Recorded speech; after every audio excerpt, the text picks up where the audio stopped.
learns all the time, regardless of what's going on. Anyway. Thanks for sharing that, Carolyn, because there are those times when you have to really, really pull into your why and grab it and hold on to it, because it doesn't look like the world's definition of success, or even maybe what you really wanted it to be for a while. Yeah. And there is so much pressure that we put on ourselves, and that is literally, it's out there. I told my mom one time, I don't remember what she said to start the conversation, but I said, yeah, but when you were raising kids, they didn't have blogs and they didn't have Pinterest, and you didn't see, every perfect thing and not the bad stuff. And there's oodles of pressure that we put on ourselves and the schools as well. And so it's hard to I find it hard to go to that definition of success and say, this is my why. We did this today. Everything else is okay. It's really okay. And, we've been homeschooling long enough to have some of my own experiences to confirm that. But at first, it seems like you just kind of have to rely on other people and believe them. The thing that's given me the most hope is my older two turned out really well. Good. And we schooled for 9 years with them, and I didn't feel like a super homeschool mom during that time either. And so I think it's going to be okay. It'll still be fine. But right. Thank you. We always need to hear that. All right. Well, we'll shift gears here for a minute because I wanted to sneak this in. I felt like it was really important. My husband gave me some great resources, and so I wanted to do that. So this is my little one about 6 months ago, and she does what I do. She plays on the computer. She would steal my laptop and my mouse and bang on it. So I snagged a picture of her, and I thought it was appropriate for this about keeping our kids safe online. First question I have for you is, what is it we're keeping them safe from exactly? Pornography is a huge one that has even crept into my house when I didn't know it was here.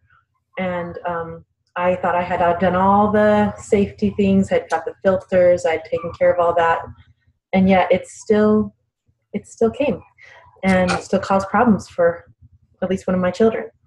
And I've actually talked to him about it, wanting to know what could I have done better to prevent that. He said there's nothing, because you can get it whether or not there's a filter. It just comes, and it's there and it's available. And so that's really difficult because it's so ubiquitous, and it's really, really difficult to protect our children from. It's a huge one. Pornography is a huge one. Other things that we want to protect our kids from online.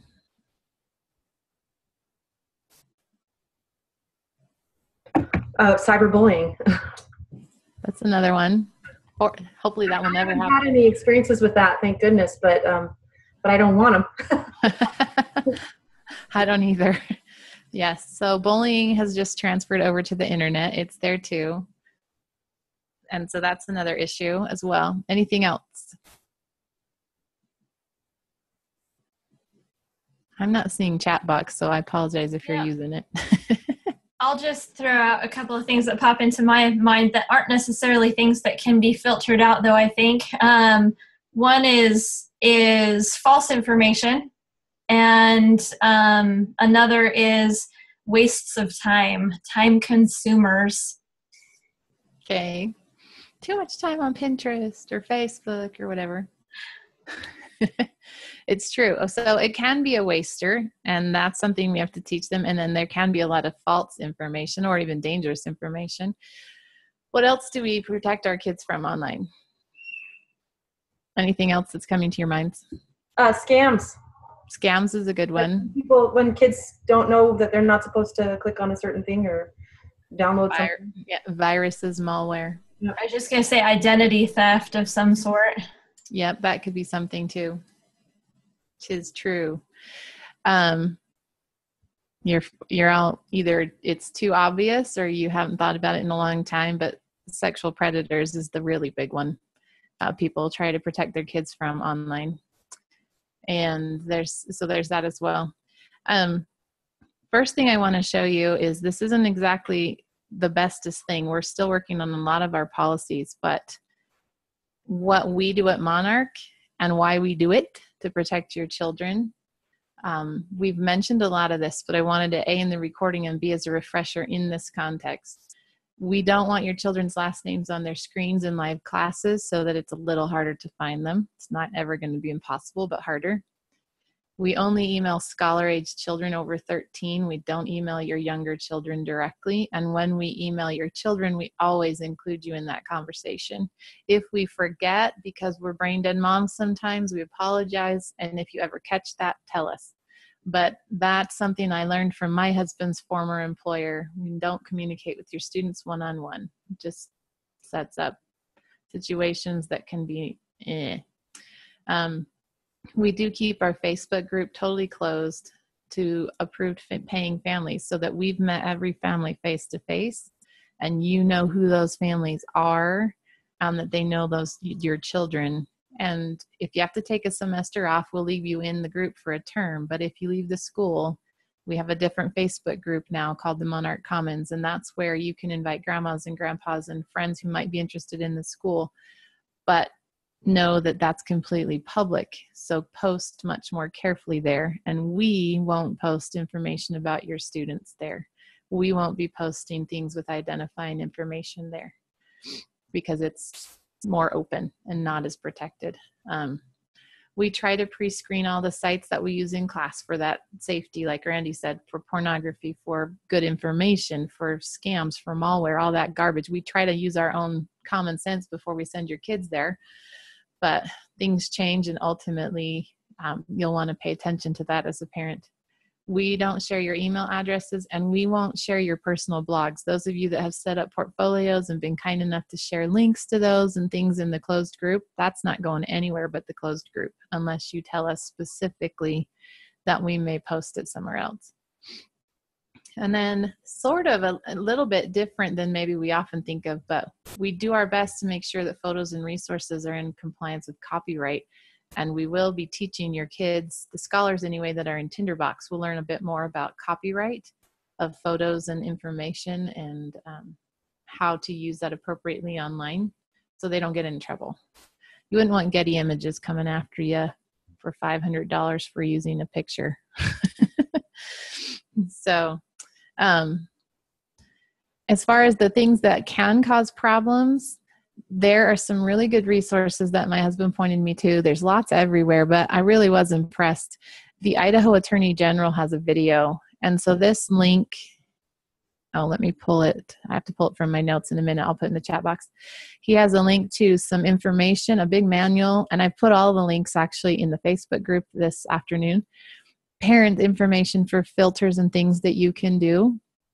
One thing I learned from my husband, a little tip, raise your hand if you know what a cookie is on the computer.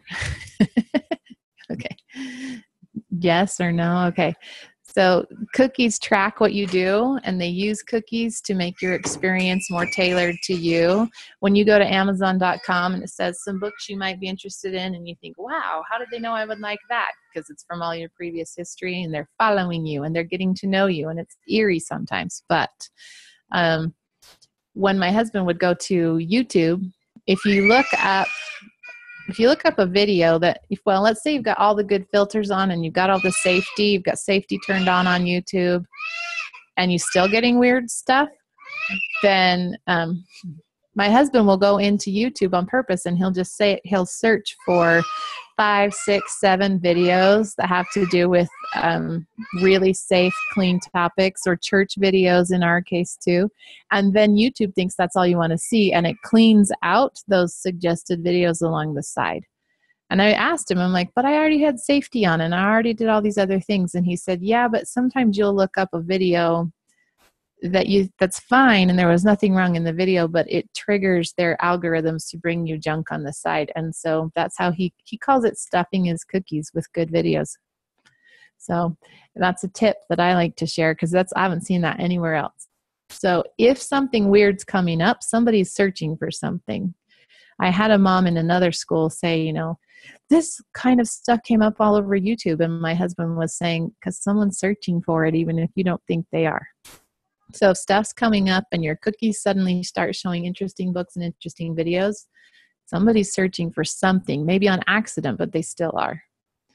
The other thing they have that I really liked on their site is the family internet contract, where there's the child's agreement and the parent's agreement. And you can discuss it with your kids. A lot of it you may have already talked about, but we are an online school and they're online a lot more. So our family plans to go through this again, even though we've talked about a lot of it here and there, but never in a really good formal, we're going to have a family meeting and talk about this. And then my kids will change a password and they won't tell me, and I'll go to log into their email and check something and I don't know their password anymore. And that's a big no-no at our house. So it reminds them that if you want to use the internet, mom needs to know your passwords at all times. And I can't remember all of them anyway. So it has some links and other information as well. And then it has, it's not pulling up in green, but the kids links is a bunch of games that your children can play. So it would be more Love of Learner and Young Pre-Scholar that they can play to test them on their knowledge of things that are safe online. There's a video that you can watch where you can learn more about the ways that to keep your kids safe online. Just FYI, if you have any boys that are in scouting, at least at the Cub Scout level, I don't know about Scout level, NetSmarts is now they call it the cyber chip. It's internet safety, and it's now a required badge. And the link is netsmarts.org/scouting. And they can earn that badge and practice. And they actually have that for grades 1 to 3, 4 to 6, 7 to 9, and 10 and up, I think. So it's age appropriate information. And it's just videos, games, little quizzes to help them understand how to be safe. And then a great spot for learning copyright, which is really good if you're interested in it for yourself on your own blogs and other things, is teachingcopyright.org. And that is free to use. It's in the Creative Commons, and you can use that so there's just a bunch of resources. And like I said, I put a lot of them into Facebook. I'll put the copyright and the NetSmarts into Facebook too, so you don't have to try to write these down and remember them. But filters and talking to your kids and all those things can help them to be safe. They do show in the Idaho Attorney General's, it's so easy for people to find your kids. I didn't put any pictures of my children on Facebook for years. And then my sister and my niece started putting pictures of my kids on Facebook without my permission. And it's getting really difficult to keep them completely anonymous online. My husband does have Google Alerts set up so that whenever the name Sarah Nash or any of my other children's names shows up in media, it will give him an email and tell him. Most of the time it's not actually her. But let me know. You guys are I think most of you are probably pretty savvy. Tell me, Randy, Julie, all of you, some things that you do, maybe that I haven't mentioned, that have helped keep your kids safe online, or habits that you have or experiences you've had. Go ahead, Randy. One thing that I like to do, and I know there's ways to do it on all types of computers, but mine is a Mac, so I can explain it easily on there. My personal email account comes to, a program on my desktop, Mac Mail, and I grab every account that my children have and pop it right into my email account, or not my account, but my mailboxes.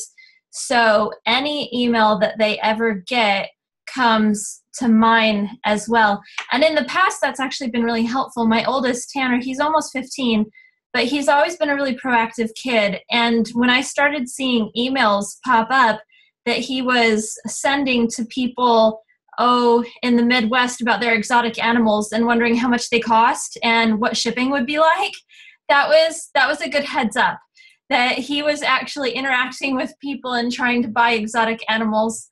Another time he got emails for, I don't even know, who exactly it was. Someone is it Switzerland where Lego is based out of? And it was someone at the headquarters of Legos that he was emailing to ask exactly what you needed school-wise to become a Lego designer. And this is when he was like 11. So he's had an email account for a long time. But I have always liked the fact that anything that any of my kids get, I almost see it before they do, because I've slurped it all into one spot. Does So that's my tip. That's a good idea. I like that. On on a PC, it would be Outlook or something like that, that you can grab multiple emails and have them come in.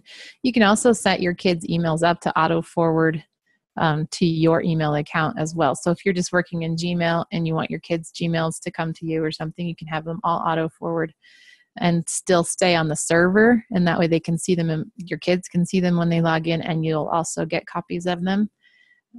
That's another good thing to do. Anybody else? I don't know why I didn't know about this before, but when we upgraded to Windows 10, there was a program that comes to my email now it's just happened with my daughter, and I've got to figure out how to do it with the other kids, but it's with my oldest right now, and it tells me every single website she's been to and how long she spent there and all that. And so I don't know why I didn't have that. It would have been really helpful with my son, I think, but I'm really glad that I know about it now, so I can use that, because it's the stats are really interesting to see what she's been spending or which website she's been on, the longest and such. Microsoft Family Safety, I think is what that's what it is. Yep. My husband set that up on all the kids as well, and we can see where they are, and he's like my little watchdog, and he checks all that stuff. And I had always checked their history. I had done that, but it's cumbersome, and it takes a long time. And so, Microsoft Family Safety is a nice one for that if you're on a PC, because you get emailed the report, and I like the length of time they're spending on things too. That's helpful to know where they are and how much time. We use the free K9 to block internet and to block sites, and I blocked YouTube completely out unless I log in, and it's a pain sometimes, but it's totally worth it. The other thing to be aware of that they do talk about, there's an hour-long video on this site if you want to really watch about protecting your kids from sexual predators online. But cell phones and texting, and when the time comes for them to have even an iPod or an iPad, now you have even more things. There are routers that you can actually put into your home that block every single Wi-Fi device in your house, instead of having to install filters all over the place. So it doesn't matter if you have a PC and you have your phone's an iPhone, it blocks everything on its Wi-Fi signal.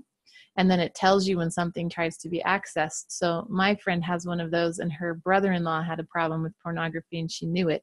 And he was trying to access stuff in her home on her Wi-Fi network, and she got the email, and she went right to him and said, "I told you not to do that in my house. You can go now." So there are even broader options that way if you start getting lots of devices around your house. But teaching kids to be careful with texting. I don't know about you, but when I got my first cell phone that I started texting on, I felt weird texting people, like especially other men, because I felt like it was so private that my husband wasn't going to know about it. So for a while, I put him on all my text messages, and he was like, "You don't really have to do that. I'll just read your phone if you want me to." I'm like, "Okay," but it just was very private. Nobody knows about it. So text messages, once they have that, is something. And then are all of you familiar with the term sexting? Yes or no? Yeah. So you know what that is, and that it's illegal. We've had that happen locally, not in my family, thankfully, but boys that didn't realize what they were doing was going to get them criminal records and things like that. So awareness is up now, but sometimes we think our kids know better. I was going to find it, but it's too long. There's a video that was just shown, families that had these conversations, told their daughters all this stuff, never meet with anyone, and a television host, at the request of the parents, got online and pretended to be a 13-year-old boy, talked with them. "When will your dad be gone? I'll meet you at your house. Okay, what's your address?" And she gave all the information away. And the parents were watching, and they said, "She won't answer the door. She won't answer the door. She better not answer the door." And she did answer the door. And she was shocked to find a 35-year-old man instead of a 13-year-old boy at the door. But then her dad came around behind him, and you can imagine what she looked like at that point. And you know how you react when your kids have been lost and you finally find them? You're so glad they're safe, and you're so mad at them at the same time. that was this dad, and he was very angry with his daughter. I have told you and I have told you, what if it wasn't me? What if it wasn't me?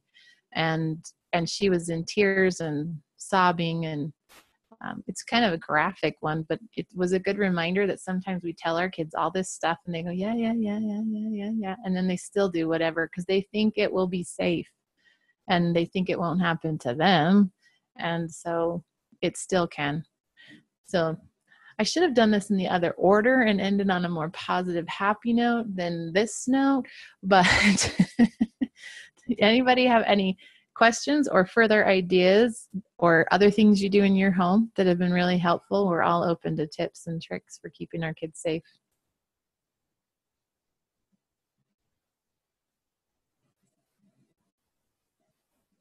No? I think this one is maybe kind of obvious, but we have accounts on each of our computers that the kids log in through, and each of the accounts have specific, parental controls on it. So they can't just get to everything from wherever. Yeah. Uh-huh. Exactly.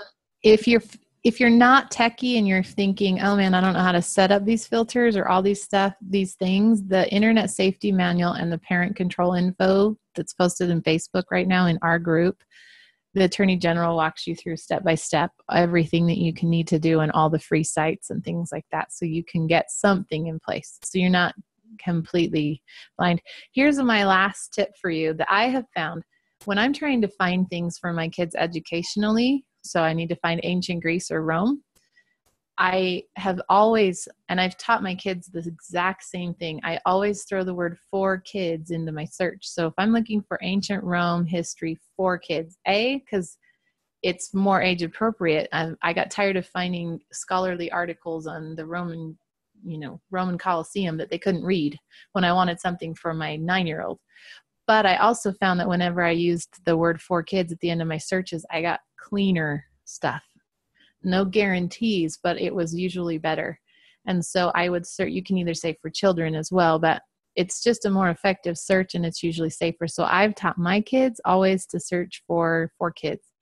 And then my husband's given them lessons on viruses. We've had some viruses and things downloaded because they were on junky sites. So we've taught them how to search what they're called long tail searches. We search really, really, really specifically with lots of words. We don't search for coloring pages. We search for Tinkerbell coloring page for free for kids, and you tend to get better, not always, but you tend to get better stuff that way by being more specific in your searches as well. So that is all I have on my screen share at the moment. And we'll just turn the time to questions and answers. If anybody has any questions about anything at all, educator-wise, homeschool-wise, or any more comments to share, I'd love to hear them.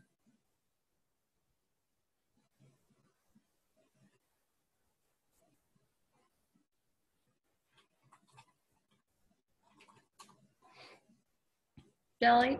Uh-huh. I set up a blog for a learning blog, but I'm really not educated or experienced in that. Do you have any, I know we're going to have training on that at some point, but do you have any really simple site or anything you could point me to? Or it's on WordPress, and there is something there, but. Thanks, Julie. For WordPress, I actually really just like their Getting Started guide. They take you step by step through what's a page, what's a post, how to make one, how to make your menu, and how to move it around. And I think they have 12 lessons. And if you actually do go through them, you feel pretty confident in all the basics that you would need to do. Okay. Put a picture on, captions, customize, themes, all that fun stuff. It's all there. Let me see if I can find you the link really fast. Can I make a suggestion, Carolyn? Yeah. Well, Shelley's looking for that link. Something for me that has really taken off the pressure when I'm faced against a learning curve, teaching myself like a new software or a new website, is for the portfolio. Just get in the habit of starting to have the kids, have your kid do the narrations, have Gracie do the narration, and scan it and put it somewhere. It can be on a folder on your desktop. It can be in a Google Drive. Okay. But just get in the habit of putting everything in an organized place online, digitally. It could be on your desktop or online. And then, go through the Learning WordPress site that Shelly's just posted in the chat, it looks like. And that kind of, at least for me, it takes the pressure off of, I need to know this tomorrow because I'm supposed to be blogging it today, kind of a thing. Yeah, that's a really good point. Reverse that. I'm getting tired. That didn't make sense, but it just takes the pressure off. Yeah, you don't get behind. Yeah, and that's it'll the other be more reason. simple. Once you understand how to do the posts and you've taught yourself WordPress, then it'll be simple to grab what you've already done and just pop it into a bunch of posts, and you'll be caught up within a few hours. Okay. Yeah. Thank you. It's one of the reasons I also really like Seesaw, the app that you can use on any iPad or Android or on your computer now. It'll use your webcam to take the picture because it's so simple for my kids and I to use. So I kind of use Seesaw as that. It's my backup. I'll just go narrate what you learned about the Spartans in Seesaw and come back, tell me when you're done. Okay, take a picture of your shield and I'll talk to you later. It's kind of because they just click 5 little green check marks and they're done. And then I go to those and I get the links and I put them on my blog later and I get the good ones, and I hold them accountable and we don't forget what they did, and they really like doing it themselves. So that's how I use the two together too, kind of that same way. Thanks, Carolyn. Other questions or concerns or anything at all? I had one and now I can't remember what it was. Oh, darn. Shoot. Well, at least we answered all your other questions before we started. Are the kids feeling successful in the classes? Are they feeling... That's what I want to talk about. Josie is Josie what you were talking about, Shelly, I think it was you that was talking about how one of your children or maybe it was Carolyn, I can't remember. Somebody was saying about their child would not, if they were in public school, they would have been labeled and it was both of you that they would have been labeled and felt that they weren't up to the certain standard. Mm-hmm. And Josie has, she's scaring me a little bit because she's starting to feel that. She's starting to, she's struggles so much with writing and with math. She's been reading since she was 4, but she just, those other things, I don't know whether it's because of her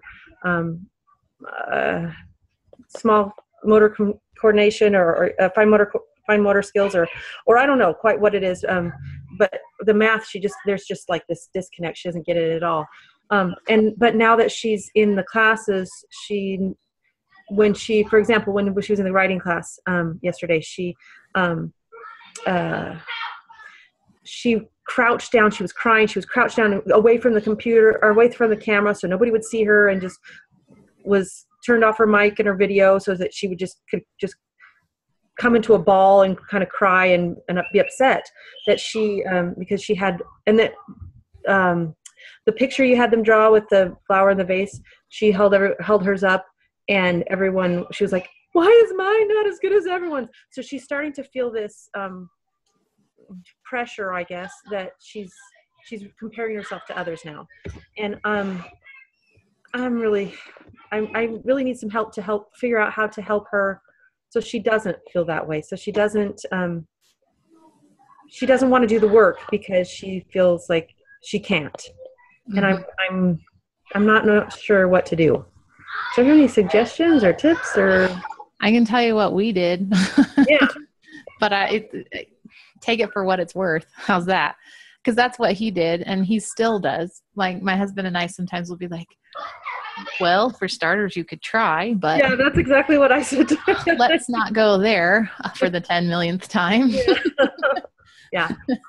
But we talked with him specifically about that concept that I shared today. When I had that and realized that confidence gap is true for kids, like I'd get the confidence gap when I'd read it yourself, and I would think about what's going on maybe in Josie's mind that's giving her, she feels like she has to make this leap to perfection. But maybe you can talk about riding a bike, but maybe she did the same thing. But you can't get on a bike and ride the first time. You have to get on and fall over and over and over until you get the feel for it. It's just the way it is.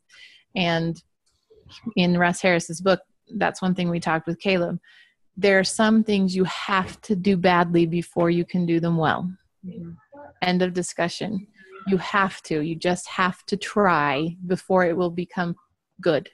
And then it's okay if some things take you longer. Another book that really helped me is Nurtured by Love by Suzuki, because he says in there, when he says every child can play the violin and has talent, he doesn't disagree with the notion that some children will go from getting on the bike to riding beautifully in less time. Mm-hmm. But he does disagree with the notion that there are people who will never ride the bike. Mm-hmm. It's just, do you want to or not? So Suzuki's stuff also helped. And then we would just talk about that with him a lot. And then we would tell him, in his case, his name is Caleb from the Bible. And Joshua and Caleb, most of you probably know the story. They were the two good spies that returned back and gave the good report and said, no, we can do this. We can do what God wants us to do, and we can take this land. So they were the two that were allowed to go into the promised land. But when they get to the promised land, Joshua says, what land do you want? And Caleb says, well, there's one area where there's the giants, and they call them the giants in the Bible anyway, and they live over by a mountain, and that's one more area that's got to be conquered again. And Caleb's like, I don't know, 80 something. And Caleb says to Joshua, give me this mountain and I will do it. And that's become our thing with our Caleb, is my husband will look at him and say, you were named Caleb for a reason. You were promised by God that you would be able to do what you needed to do with your life. Give me this mountain and I will do it. It might always be harder for you to climb this mountain than it is for your sister, but that is not an excuse, and you will climb this mountain. And we kind of had to be a little bit more forceful with him, that curling up in a ball and throwing things wasn't going to cut it. He still had to write, he still had to read, but that we understood that it was harder, but he still had to do it because so kind of giving him a narrative that he can identify with. Yeah, so he knows if mom says, give me this mountain, he's in trouble. Not really, but so for what that's worth. That's actually helpful because I mean, she doesn't have that, obviously, the name recognition. Yeah, her name's not Caleb, but. But there's something that I could do along that line, that she knows that she's got these gifts and talents. And even though like you said, even though it may not come the same way her sisters do, that it's still, she needs to try, because that's how she's going to make those manifest. So yeah, I'll think about that. So, okay. Thank you. You're welcome. And I saw her disappear in that class, and her picture didn't look any different than anyone else's. It's more of a hypercritical thing. And that's the same thing that Caleb used to do too. Still does. Well, the math I am concerned about. And so I was wondering about the special needs guy that you have. I don't remember who it is. But my dad. Oh, okay. Well, would you be able to help me with that? Okay. Yeah, he's the one that got me through with Caleb and his reading. When I called him in tears, I'm like, something's wrong with the kid when you say this is it, and then you put it up and they say, how am I supposed to remember that? Like literally 2 seconds later. So he gave me tons of resources and help. And if he'll just have me send me your contact info that you want him to have, and a little bit of info about her and your concerns, and then I'll give it to him and he'll give you a call and just talk with you and help you.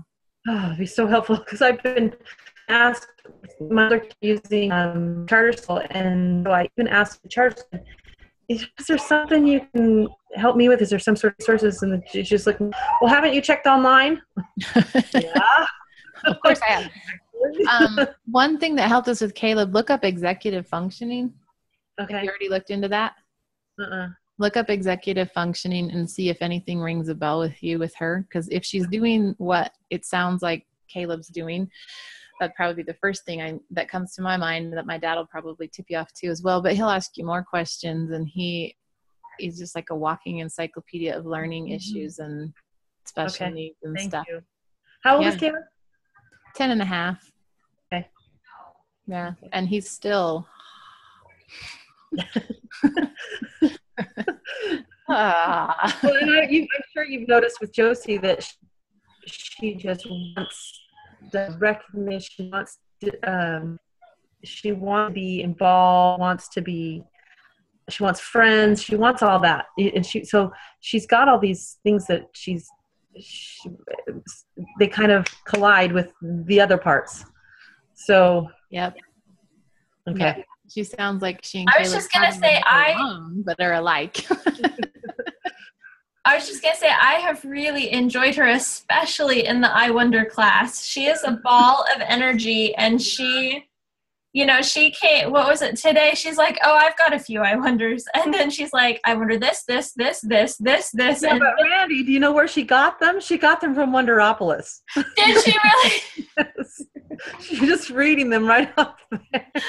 That I didn't know, but I love that she's a ball of energy, and she's always willing to participate and jump right in. And she does. She wants to be adding and contributing and saying things constantly. Yeah. So when she doesn't, when she crawls up in that ball, then there's something way wrong. Yeah. That is helpful for you to share with us, though, and I appreciate having a little bit more insight on that. I'm totally curious. Did you have a normal delivery? Uh-huh. Yeah. But she's a different shape than any of my other kids. She's like the only baby that had baby fat rolls, the fat bracelets. And so she's just shaped completely. She's like a different mold. Different kid. Yeah. Caleb had some issues at birth, and that's part of his issues. But my dad's a lot of executive functioning, a lot of structure with him, a lot of knowing what's coming next, different tips and tricks that he's given us that end up helping all children, but that we really have put into place for him. Uh-huh. But we don't say that we're putting them into place for him. Yeah. We just put them into place for the whole family. And that's what that was one of the things that Nathan and my husband and I always talk about, is about how she and I would, or she would, how she would flounder so much if she were in the public school. She would, it would be devastating. Horrible. Yeah. Some kids don't do well in that structure, and that's one of the reasons I keep that kid home, is because he's doing really well. He wants to be a doctor, and I wouldn't put it past him to actually be one. But there's no way that he would even think he could do that if I put him into school right now, because they'd kill him. I would also just emphasize, and I know you know this, but she's so young. And my second, Riley, she is 12 now and really struggled with reading. And it's funny how, each kid is so different, but she really struggled with reading. And it wasn't until this last year that she really started to make a lot of progress, and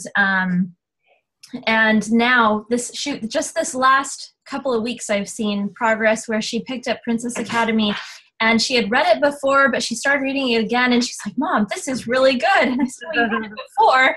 Yeah, but I didn't get half of it. And she zipped through that book in about 3 days, and she just finished, or she's about to finish the second one, and this is like a week and a half of reading. That's phenomenal for her. Yeah. It's not normal for her. She's 12, but now she's doing great. And she is one that she was in school. She's 7th grade now. She was in public school till she was in the 3rd grade when I pulled her out. And, damage had kind of already been done. Her self-esteem was just through, the tanks. And it took a long time to reverse that for her. So you've got that going for you. You don't, she is noticing things, and she's starting to see maybe a difference. Like, why is this harder for me? But nothing like it would be, Riley was being pulled out and going to resource rooms, which on the one hand, it's like, oh, this is great. She's getting extra attention. And on the other hand, it was killing her self-esteem. And so she came home, and, I did everything that I could. I got the Barton reading system, and I did all these other things. She was never diagnosed with dyslexia, but she had dyslexic-like tendencies is what they said. And started trying to teach her some tools. I wish I could say that I thought that that's what fixed it or helped it.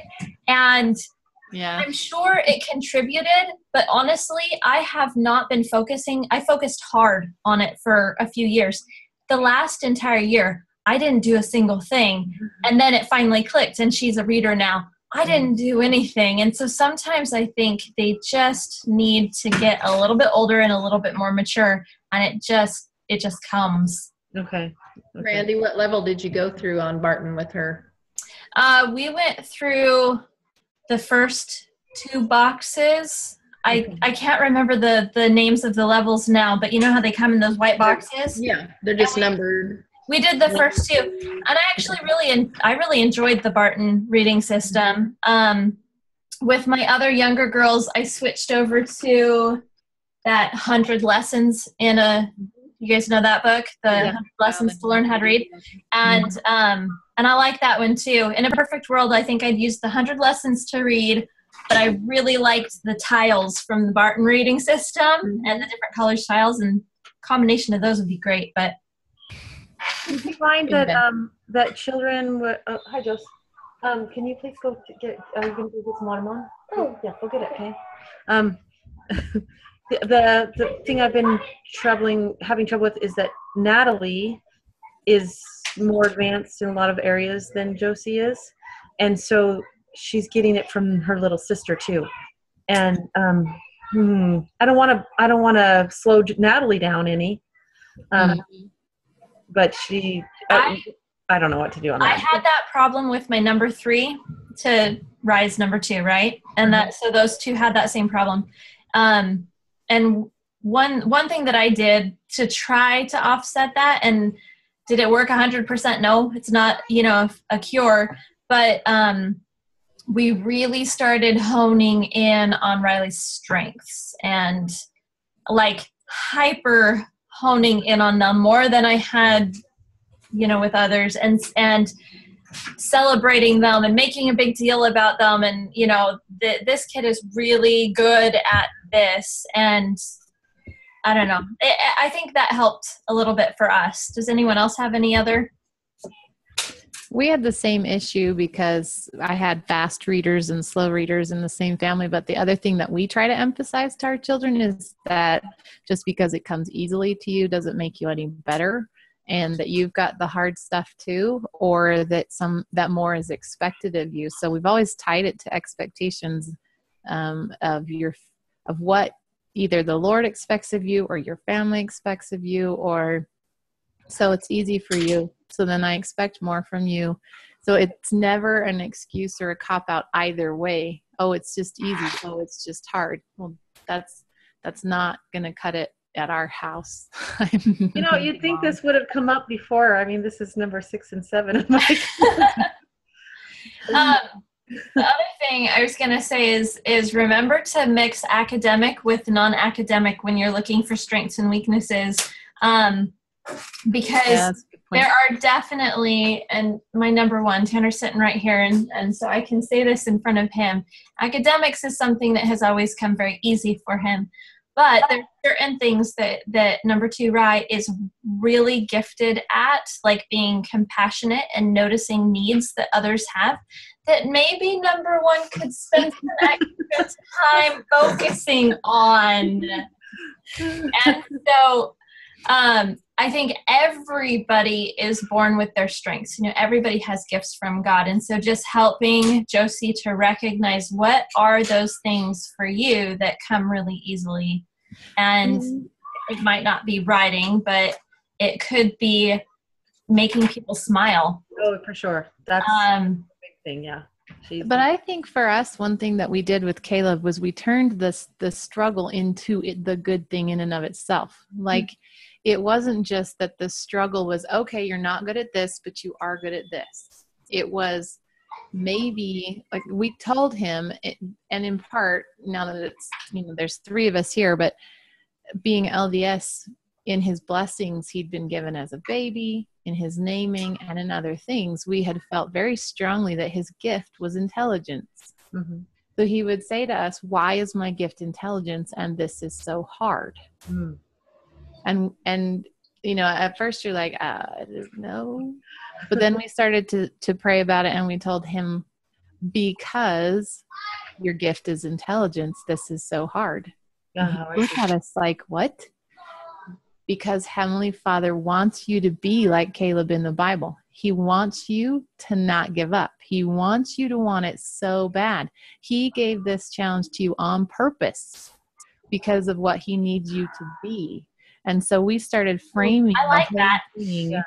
We framed the whole thing the same way we talk about trials in our lives in church.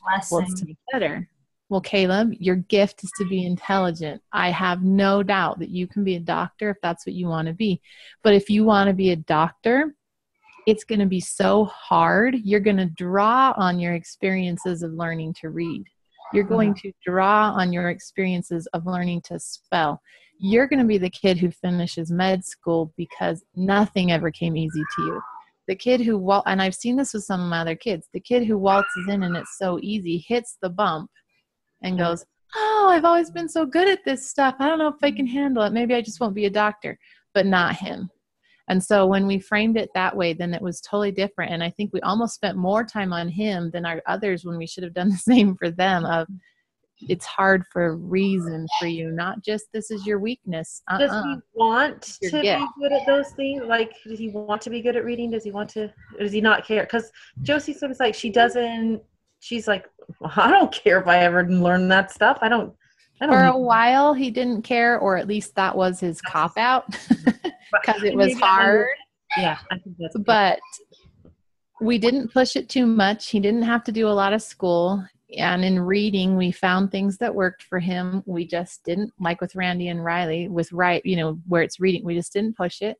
Yeah. But there did come a point when we just as parents felt like, okay, that's just a cop out now. You really do want to read because it's bugging you that you can't read what your brother can read. So now we're not going to let that be the excuse anymore. And we're going to tell you. So in that case, we would say, how do you plan to take care of a family if you can't read? Yeah. I guess they can't.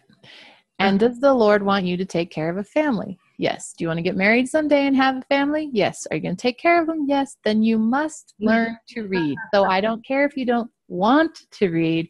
You need to read. So with math, same kind of thing. Do you want to be a mom? Do you want to take care of a home? Do you want to have kids? Do you want to be able to do these things? You have to learn some math. And you need to be able to write. And we always just give them, the Lord expects you to be able to do this. And if he expects you to be able to do it, he will help you do it. Right. Okay. Yeah. Oh, I feel like they've gotten so much inspiration today. So, but email me. I wonder if those other ladies had some questions because I took up all the time. I don't think they didn't seem to. I think they were enjoying. But email me your info and I'll pass it on to my dad too, because really, executive functioning really did help me with Caleb, and knowing I could see her disappear, and that kind of a reaction is more than just, oh, this is hard. Yeah. You're right. There's probably more going on there. Nothing major, but. Oh, Randy, you're muted again. I am doing that all the time lately. I have to put a plug in for her dad. I was going to say, he is one of the most compassionate, caring, inspired, amazing men I have ever met in my life. And so it is such an amazing resource. I'm excited for you. I'm like, yay. He has a wealth of information, and I can see where Shelley gets her amazingness from. Pass it on to my dad, but I don't claim any credit on my. And he genuinely cares. I used to live near Shelley, and I've met him a few times in passing, and one of the times not very much. He really shouldn't know me very well, but I was at Shelley's house, and just to have him come in and he just hones in on you and is like, how are you doing it? And he's one of those people that he'll do that and you actually feel that he cares. He really wants to help and to know. So very sincere man. Yeah, he'll point you in the direction of some things. He'll ask you a bunch of questions. He'll probably do a little bit of research and then shoot you off on your own. He's a special needs seminary teacher now. He got tired of dealing with the government and the state, and he retires in a couple of years. And so he'll talk to you in the evening or on a Saturday. Fridays he doesn't teach, so in the afternoons he can do calls. But yeah, he just offered to do that to help. Like I said, and I've got 2 nephews, one that was held, well, both were held back. Just I've seen an awful lot of things, that mild learning issues that really aren't even issues if you just let kids, like my Sam is 9, and I thought, oh my gosh, here we go again with Caleb. I thought it's going to be another Caleb, but this time I got smart and I just didn't do anything except he would want to read history stuff, or he'd want to play history games, and I'd say, Samuel, I don't have time to read that to you. Got to find somebody who will read you all the instructions, because all the games he wanted to play, you had to be able to read all the information. And I would sometimes read them with him, but most of the time I would purposely not read them for him. And so he had to learn. Wow, what invention was that? The kid doesn't know a phonics rule to save his life, but he read The Mouse and the Motorcycle to me today, and I was like, I didn't know you could read available and strengthening and rumpled. I thought we were still back at the cat sat on the mat. There's something funny that you can read. Something that's funny about that the book Mouse and the Motorcycle. We just read it. I want to say in August. We just barely read it. For I don't. It was just one of the family books. It's a fun book. And Josie hated it. When she found out that we were doing that again, and I think that was one of the things that she was upset about, was that she had to do that book again. And I said, look, Josie, you don't have to read it again. You already read it. You already know what's happening. I'll just show you that we'll look at the parts that they're showing us in the arrow and what you talk about in your class, and we can just look at the details in there and look at the things that you were learning in there. You don't have to read it again. But she was still so, and that made that thing seem a little bit better, but she was still so unhappy that, of all the books. It's Josie. I liked it, but she's probably a type 1 too, with all that energy. Yep, she is. So then you have she doesn't have small opinions. No, or small emotions. The type 1, you're either here or you're here, but you're not usually in the middle. That's very Josie. Yep. Yeah. So you got all that going for you. You guys are great. Thank you so much. Thanks, Sarah. It's nice to see you tonight. Yeah, you too. We'll talk to you later. Times to hang out and chat. I'm like, we should do this more often. I know. No kidding. All right. We'll see you later. Thank you. I gotta go. Yeah. I gotta go get munchkins. Okay. So I need to put a chat in the chat box though.